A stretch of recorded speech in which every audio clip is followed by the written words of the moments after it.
Hey everybody. Uh, got some emails and things to address, and thought I would make a quick video. And want to make sure that the second half of my commentaries are recording right. I'm not sure what's going on, but I think after a certain point on YouTube, it doesn't record properly. So I'm gonna try to record one a little bit earlier in the day so I can keep track of what's going on with it. But I pulled the Demolition Man commentary. I will do it again. I'm not sure if the sudden impact commentary had issues in the back half of it. So I'll go ahead and make sure that each one commentary is complete because I don't think that the back end of these commentaries are working too well. How you doing out there today, watcher? What's your name? Identify yourself in the live chat. Anyway, I'm getting ready for a big day here, and I hope everyone's getting ready for a big day themselves. Looking forward to talking further to you all about movies and everything. So, without any further ado, I think I'll go ahead and take the Q&A questions that I have lined up here. This is from Liza, and she lives in Massachusetts.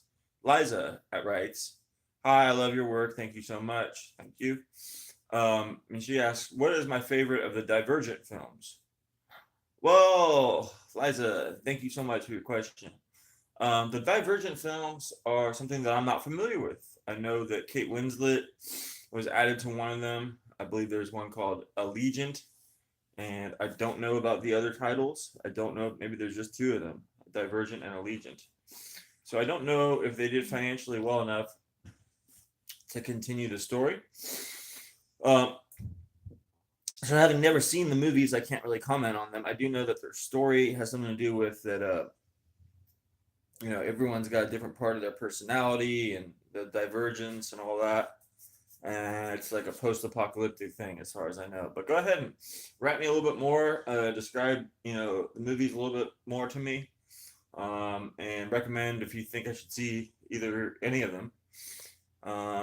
And if you could compare them to the Maze Runner, let me know what you think. I've seen maybe I don't even know which Maze Runner I saw, but a couple minutes of one. I didn't even see the whole thing.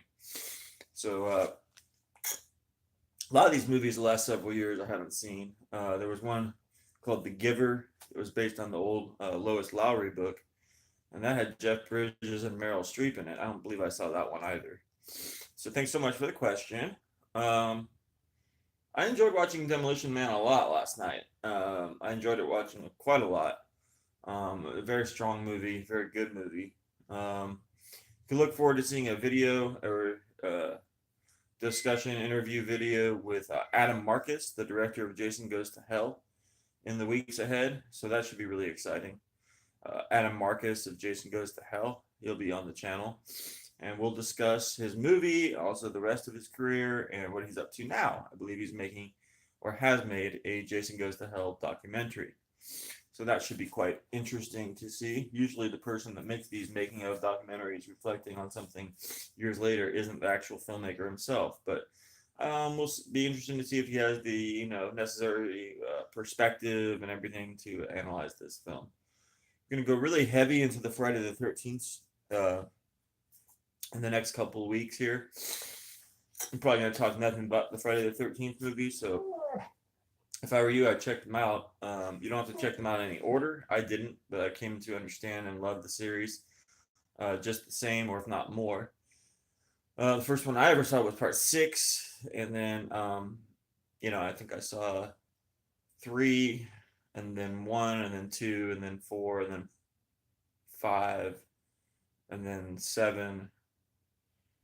And I think that's the order. I can't remember the others as much now, but they're movies I really enjoy, and looking forward to doing some videos on those.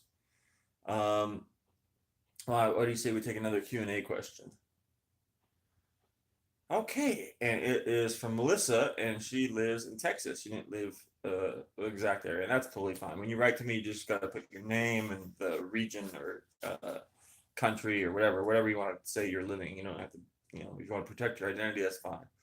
But Melissa in Texas, and thank you, Melissa. She writes, "Have I seen Conspiracy Theory?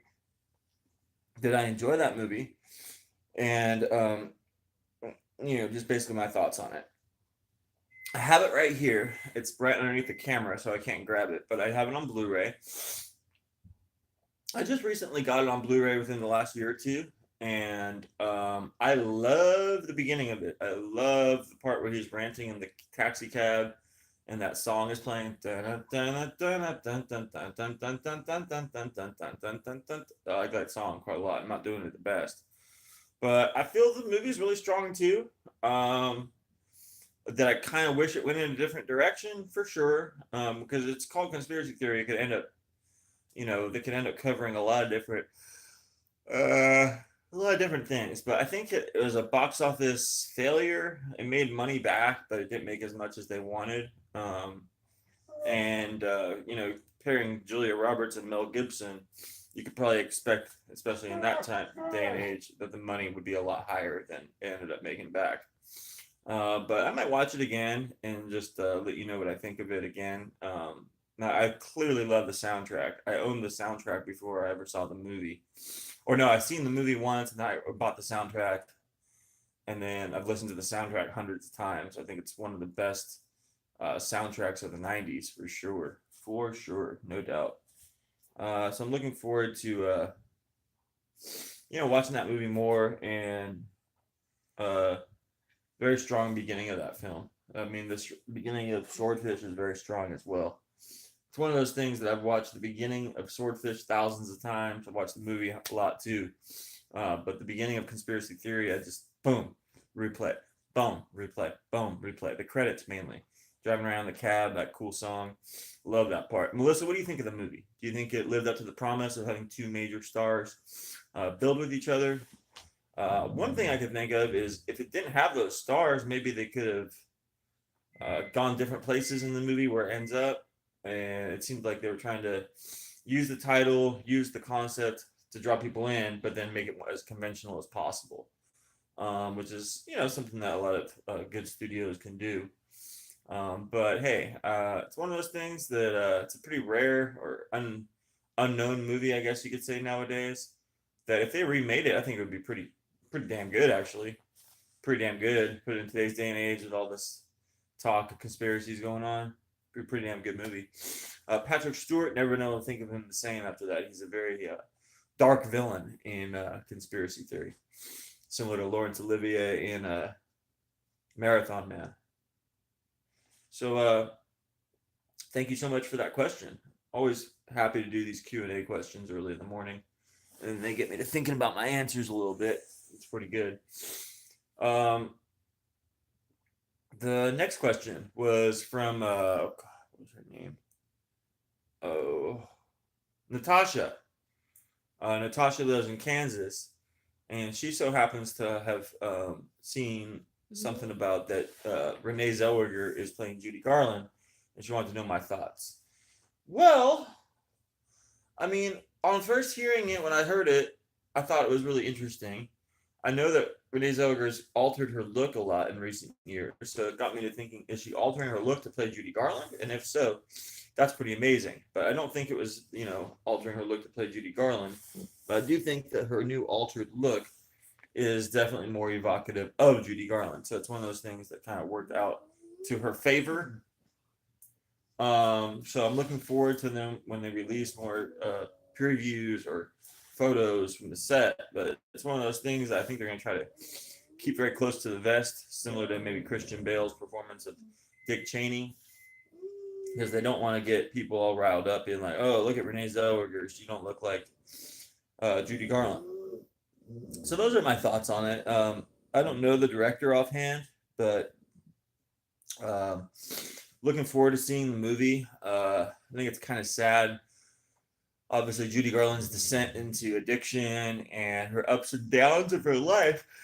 It'd be interesting to see it brought to this big screen. Renee Zellweger was never quite as famous as Judy Garland, but she has had some pretty major ups and downs. So there's definitely a lot for her to relate to as an actress and, part of the subject of the movie and all that. So I definitely look forward to seeing it. It's a big Oscar contender. I was going over with one of my Hollywood insiders out in California what could be some of the big movies in the Oscar race this year. And it's one of those things that whenever all the titles, whenever all the movies, and none of them really stood out at this point. You know, you got Taron Egerton, maybe the favorite right now for his performance of Elton John, but that comes out in May, so it's hard to believe that that movie would sustain all the momentum all that way. A couple other different movies coming out this fall. So what we'll do, go ahead and send me your emails what you think are the most promising movies of this Academy Awards coming up next year, and we'll start analyzing the field. There's Ansel Elgort in a movie called The Goldfinch that's getting some early buzz. Obviously, Robert De Niro's performance in The Irishman getting quite a lot of buzz.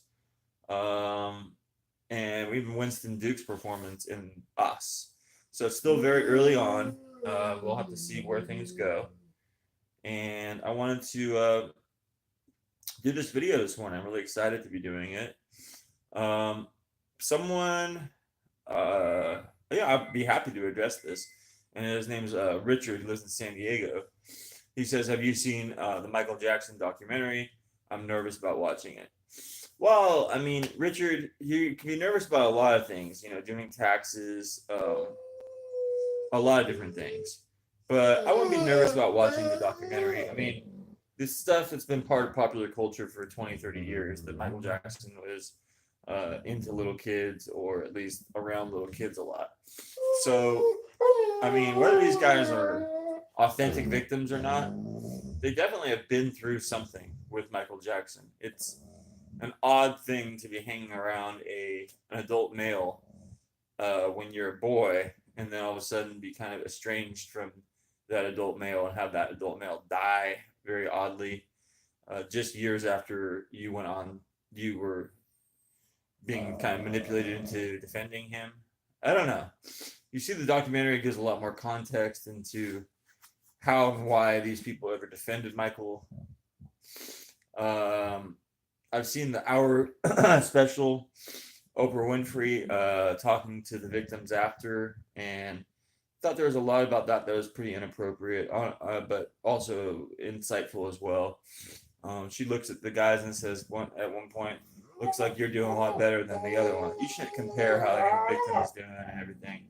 It was a pretty awkward little deal, and obviously there's some good things I got out of it. But for Oprah to sit there acting like that she never knew something was off with Michael Jackson all during his life, and that she never knew and all that, I found that to be a little bit gross, because here you are, you got the victims, and these kids are probably, you know, maybe on the set when you even did an interview years ago. I don't know. I mean, other kids were, at least of other, you know, because clearly the documentary couldn't use comments from the guy Jordan something, the one that actually did sue and get money, or you know, was paid out of court in the 90s.